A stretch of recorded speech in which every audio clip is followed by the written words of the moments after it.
and welcome back to EPA Worldwide.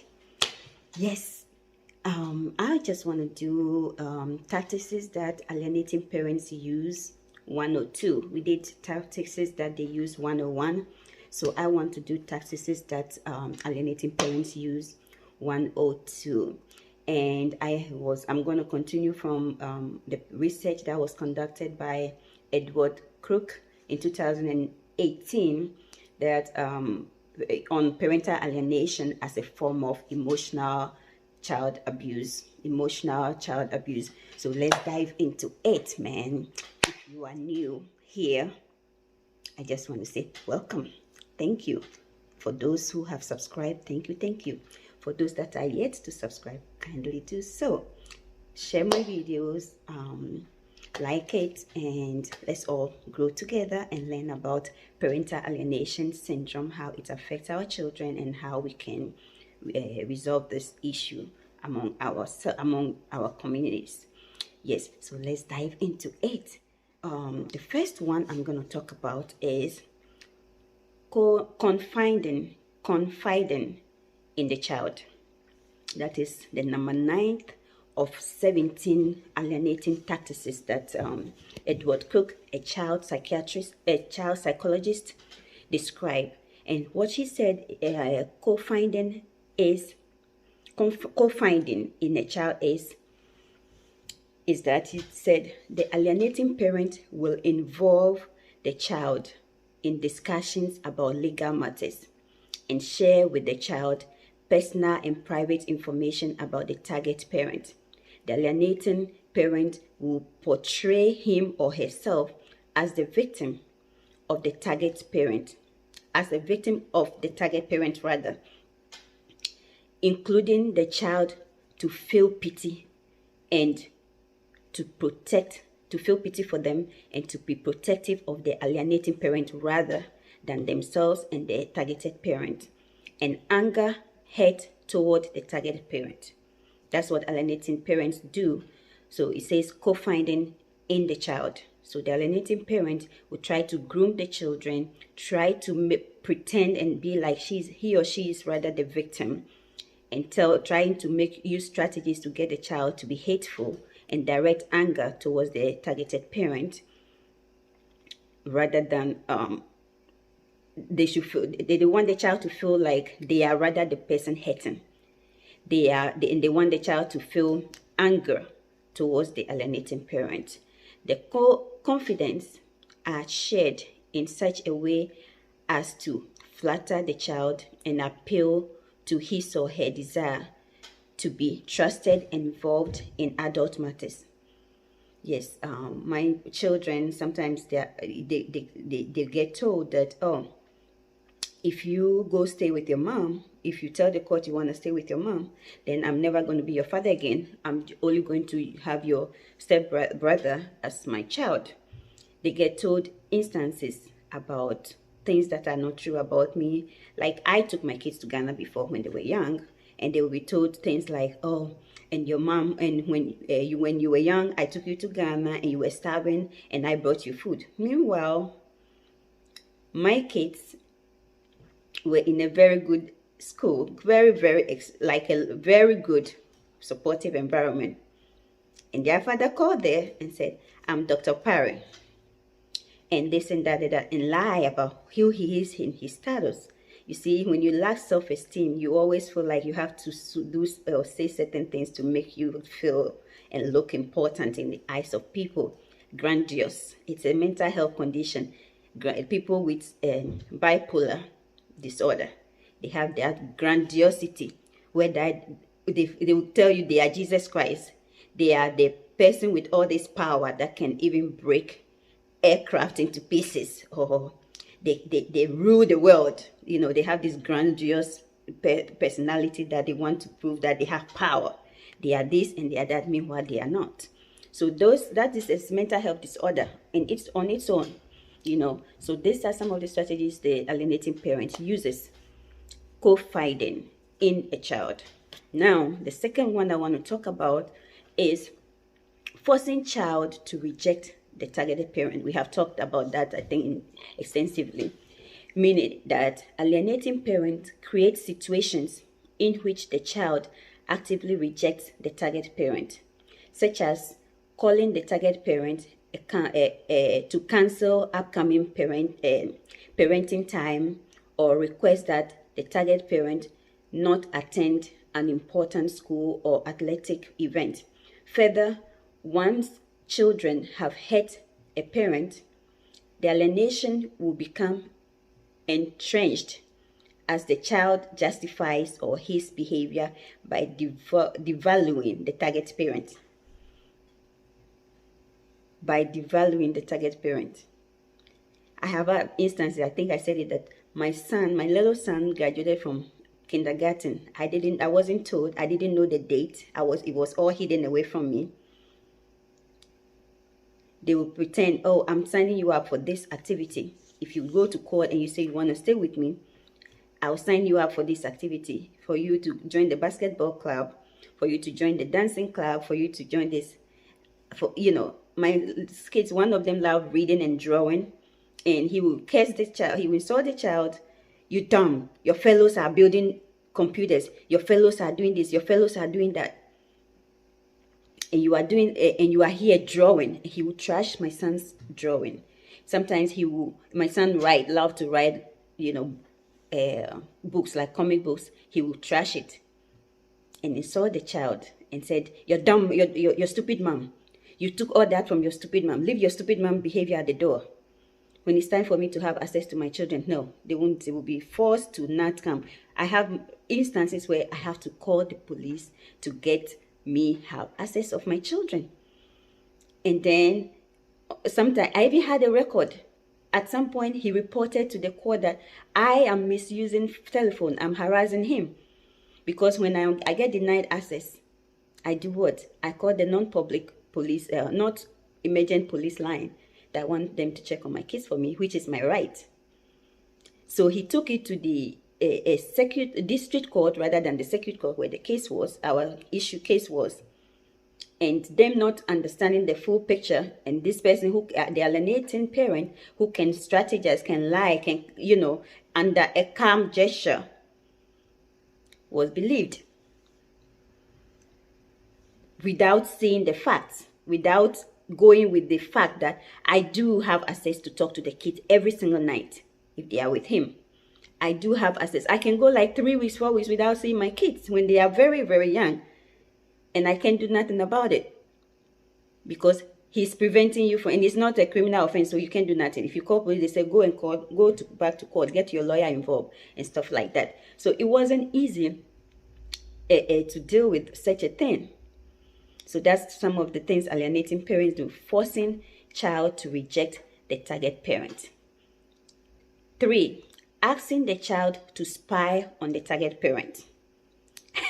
I had my kids come and say, oh, he always makes them feel scared being with me. He always, oh, Dad said he has cameras on us. They are looking at us all the time. Dad said you leave us at home and go to work. Dad said, and he leaves them. I never leave my kids by themselves. Even right now, at their age, I never ever leave my kids by themselves. Ever. When they were very young, I never did that. He leaves them. My kids, like, if I tell you what my kids went through to get to where they are today, it's just by grace of God. But he tells them he has cameras on us. They are being spied all the time. I leave them at home and go to work. I did this, I did that. So he always put fear on them. When they want to come to me, he always make them feel scared. So asking the child to spy on the target parent. Once children betray a parent by spying on them, they will likely feel guilty and uncomfortable being around that parent. That's furthering the alienation. And that is so true. Let me tell you this story. There was a time where my kids were abused so bad physically, and I had to get CPS involved. When I reported to CPS, of course, the CPS they favors the custodian more than the alienating, the targeted parent. So when I reported to the police, the CPS and the police, CPS went there. Before the CPS went there, he told them, he threatened them, if you tell them it happened here, I'm going to, I'm going to beat you. My kid said, he said he will hurt us if we say it's happened here. He said we should say, he told them to say the injuries occurred in my home. The injuries occurred in my home.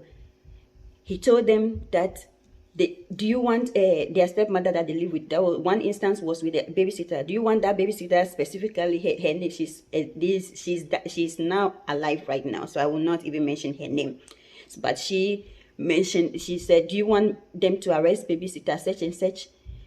You have to say it occurred in your mom's house. So my son told them that this happened, these injuries happened in my house whilst I was trying to give the little brother a shower. Little brother shower.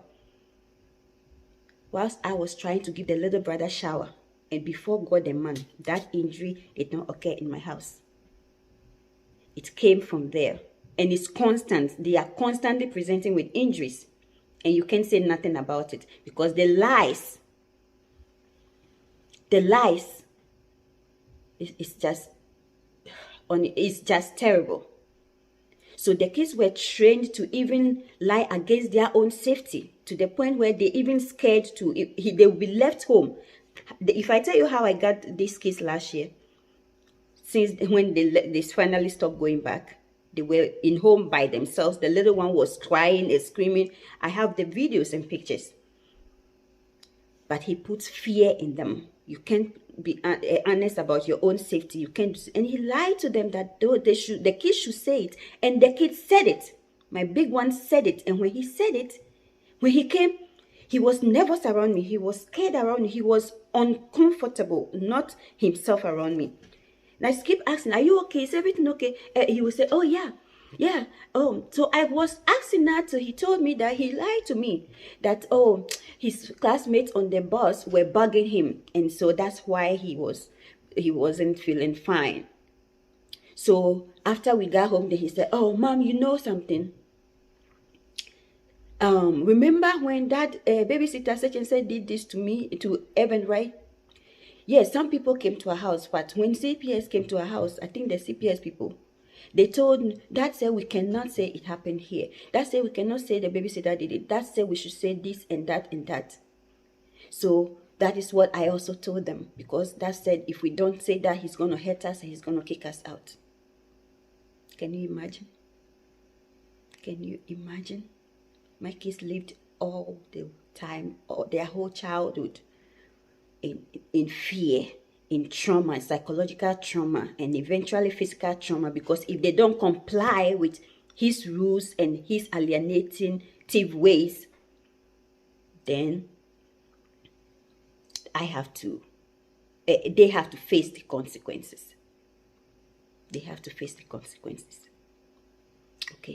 Asking the child to keep secret from the target parent, meaning the alienating parent will ask or hint that certain information should be withheld from the target parent in order to protect the child's interest, like spying, keeping secrets,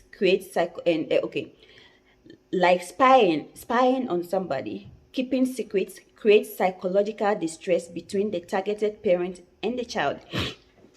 Excuse me. Let me tell you this story. At a point, sometime last academic year, one of my children was going through struggles because of the alienation. Now was growing, and it is getting into a point where the child is being abused extensively in the alienator's environment, whether it's by the alienator, the alienated spouse, the current spouse, or whoever. So these behaviors that he was groomed to use, the attacks on me, he finally got into, I think, a misunderstanding in school, where one of his classmates broke his pencil, and he's like, I'll kill you. And you know, in America, those language don't get taken lightly. So the alienating parent took the child to see a psychiatrist. Of course, don't forget that he claimed I have mental illness, and he refused, he couldn't prove it. So he's doing everything he could to label my child, whereby I was talking about the instance where he mislabeled, he lied that my son is autistic. I have to fight. Years went by before they finally listened to me. By then, they have provided this service to my child. So now he wants to say he has mental psychosis. So he took his own child. He never paid a private tutor. He never paid to take the child to any health, nourishing, academic or co-curricular nourishing program to help them develop appropriately. Social programs, nothing. But always destroying and labeling the child wrongfully. So he said what? The child is psychotic. That's why he told the friend or the classmate that broke his property that I'll kill you if you do that again. My son is a strong-willed person. Say, if you do that again, I'll kill you. That is how you raise them. That is the language. That is how anger management. That is how you trained him to build anger towards people, to treat me that way, to be and to develop a hostility towards me. And now it's presenting. So this is what alienation can do. Parental alienation can destroy your children. This is what it can do, and we need to desist from it. So when my child said that, and they called him, the alienator took my child to see a therapist. Okay, that's okay. My child probably needs coping mechanisms, need to learn how to deal with situations more appropriately, right? Okay, we all agree to that. But don't take the child there and lie, because once you lie, they develop a wrong diagnosis for the child. They develop wrong paper trail for the child. They develop false records on the child that will lead the child the whole lifetime. So he's been hiding that. He tell the kids to not let me know about it. But guess what? When he get the child there, he told the child, the therapist during the intake that, I don't want to say this to be mean to their mom, but their mom have mental illness and it's affecting him. It's affecting my child. For months. Don't forget, he has also tried to give my son medication. And that also, I have to send email to that girlfriend, sister, who is their pastor, lady pastor, whatever. I have to send emails. I have to do certain things. I have to report, before the shame that made him stop giving the medication to his child. And this is luckily enough, the child didn't take the medication past a week. Like, he's here 1 week, he's with me 1 week. So when he started it, then the child came. Then dad started giving me medication and blah, blah, blah. Said, I'm retarded. My goodness. How evil can a father be? Oh, excuse me. Strike it. I'm sorry, guys. How wicked, how unthoughtful, how inconsiderate could a father be towards their own child? And he said that the child has mental illness because I have mental illness. Luckily enough, after months and months and months, my child was able, I said, get me the therapist contact. He will get the complimentary card. The father will hide it, will take it away.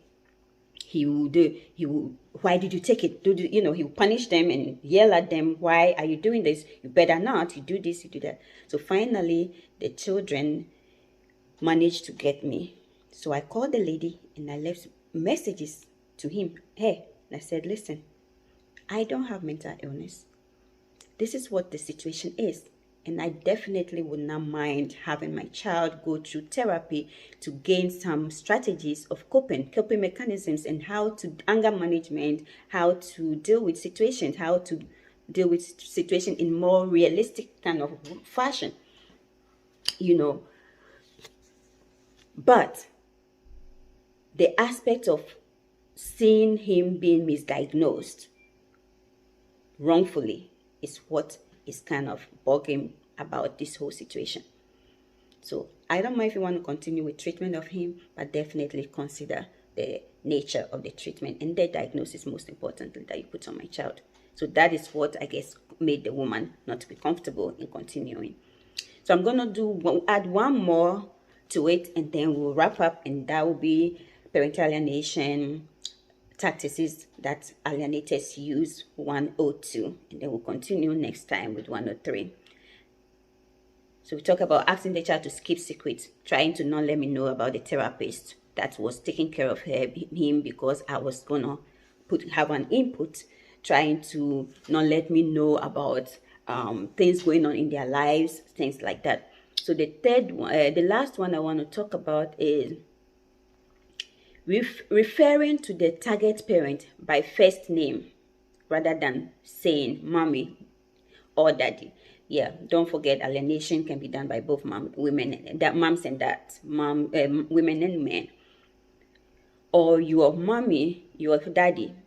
The alienating parent will use the first name of the target parent when talking about that parent to the child.